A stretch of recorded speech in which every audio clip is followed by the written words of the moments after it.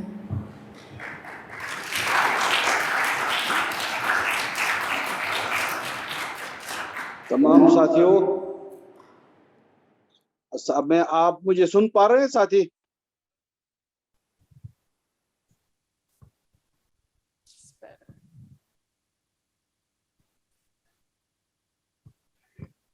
میں سب سے پہلے سندھ کے اندر برسر پیکار قبضہ مافیا اور ملک کے دیگر علاقوں میں جو قبضہ مافیا ہے اس قبضہ مافیا کے خلاف لڑنے والے سرخ پوش انقلابیوں کو لال سلام پیش کروں گا. پنجاب سے لے کے سندھ تک، بلوچستان سے لے کے ادھر کے پی کے تک قبضہ گیری کا مہم جاری ہے، اور یہ ریاست، یہ حکومت سرمایہ داروں کا یہ کل پرزہ بنا ہوا ہے، ان کے لیے ایندھن کا کام کر رہا ہے. شہریوں کا تحفظ، شہریوں کے سر سے ان کا چھت چھیننے کا مہم جاری ہے چھت دینے کے نام پہ. یہ سارا کا سارا سرمایہ دارانہ نظام کا بدترین چہرہ ہمارے سامنے ہے. ساتھیوں، اسی طرح عوامی ورکر پارٹی گلگت بلتستان کے اندر بہت سارے غیر ملکی سرمایہ دار اور ملکی سرمایہ دار یہاں پہ ایک اور مقامی جو کسٹمری لا ہے، وہ کسٹمری لا کے تحت یہاں کے مختلف پہاڑ، یہاں کے مختلف چراگاہیں مختلف برادریوں میں، مختلف گاؤں میں، مختلف علاقوں میں تقسیم ہے، منقسم ہے بہت پہلے سے. ہزاروں سال قبل از مسیح سے یہاں لوگ بس رہے ہیں. یہ ان کی اپنی ذاتی مشترکہ جائیدادیں ہیں جہاں پہ اپنے مال مویشیوں کو لے کے چرایا جاتا ہے. ان جگہوں پہ ایک تو یہاں پہ 1975 کا ایک قانون ہے وائلڈ لائف ایکٹ، اس کے تحت گلگت بلتستان کا 52% علاقے کو انہوں نے نیشنل پارک ڈکلیئر کیا ہے، جس کے خلاف گلگت بلتستان کے جگہ جگہ سے زبردست مزاحمت ابھر رہی ہے. وہ مزاحمت کرنے والے سارے لوگ کامریڈ نہیں ہیں، لیکن آج کے دور میں انہوں نے سمجھا ہے ان کے ساتھ کامریڈ تو ہیں، لیکن کئی جگہ میں جہاں کوئی ایک کامریڈ بھی موجود نہیں ہے لیکن عوام کی مزاحمت شروع ہو چکی ہے نیشنل پارکس کے خلاف. اب قانون کے اندر نیشنل پارکس کی جو قانون ہے،